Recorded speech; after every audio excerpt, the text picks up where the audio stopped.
Nou, ik ben hier mijn soort orenmeesken vrijwilliger in het zwembad. En wij doen een heel soort onderhoudsklusjes hier. Ben je zelf eens aan het zwemmen? Ja, ik mag zelf graag zwemmen. Ik ben een beetje baywatch. Ik zit wat op de kant en ik houd met mij in de gaten dat er niks gebeurt. Dingen ongelukjes of zo. Dan griep je jou in. Dan help ik wel eens even, ja. Dat komt wel eens voor. Dus dan ben je wel aardig geldhaftig. Ja, ik ben zelf brandweerman, hè, dus dan dat heet het erbij. Dus je hebt wat maar wetter.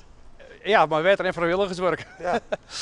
Daar moest meer van wezen, zo te Ja? zeggen. Ja, nou ja, ik kon al wat meer mensen erbij broeken.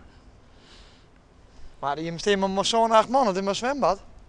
Ja, maar in het hier kom je 60.000 meesten. Dus als het een beetje druk is, dan heb je zomaar 1600 meesten in het zwembad. Dus dan ben ik een soort meesten, dan ben ik meesten nodig die het een beetje begeleiden.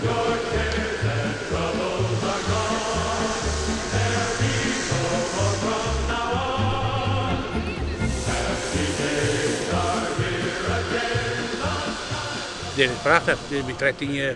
Ja, ik werk hier al 13 jaar hier. Zo. Ja. Jo, heb je een plakje van? Ik heb je plakje gevonden. Nog jaren te gaan. Ja? Ja hoor. En doe je zelf al eens een bommetje? Dat heb ik wel die. Maar die laatste van mij wie een soort atoombom, dus daar ben ik mee opgehouden. Hoe ging je dat dan? Nou, ik kwam een beetje plat door weer terug. Nee, dat viel net noffelijk. Nee. Nee. Dus toen wie het uit met de pret. Ja, behoorlijk. En wat vind je nou zo mooi hier om het zwembad? Ja, alles. Net alleen nog het wetter, maar de mensen, vooral de mensen en de band en nou, het hele gebeuren hier. Een hele idylle. Ja, dat is het ik. Ja, ik voel me hier ik voel me de Adonis van het geheel. Ja.